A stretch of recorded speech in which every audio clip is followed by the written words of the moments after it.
ఇక్కడ మీకు మాట ఇస్తున్నాను, నేను ఒక తరం కోసం కాదు 2 తరాల కోసం పనిచేయాలి. వాటి కోసం పనిచేస్తాను తెలుసుకుంటూ మీకు తెలియజేసుకుంటూ మీ అందరికీ మరోమారు అధికార యంత్రాంగానికి, ఆర్డీఓలందరికీ, వేదిక పైన ఉన్న అధికారులందరికీ, ఇక్కడున్న భారతీయ జనతా పార్టీ నాయకులందరికీ, తెలుగుదేశం నాయకులందరికీ, ఇవన్నీ నేను ఇలా తీసుకున్నామా అంటే ఇక్కడ ఇదన్నీ జనవాణి కార్యక్రమం కాదు.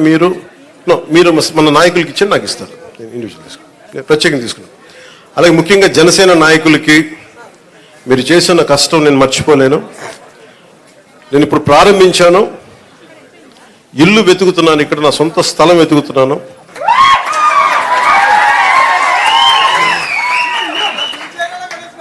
సొంత ఇల్లు కట్టడానికి నిర్ణయించుకున్నాను, ఇక్కడ కట్టబోతున్నాను. సో మీ అందరూ ఆశీర్వాదాలు కావాలి, మీకు ఎప్పుడు అందుబాటులో ఉంటానని తెలియజేసుకుని సెలవు తీసుకున్నాను. ఇక్కడున్న మీడియా సోదరులందరికీ ప్రత్యేక ధన్యవాదాలు తెలుపుకుంటూ సెలవు తీసుకున్నాను. జై హింద్.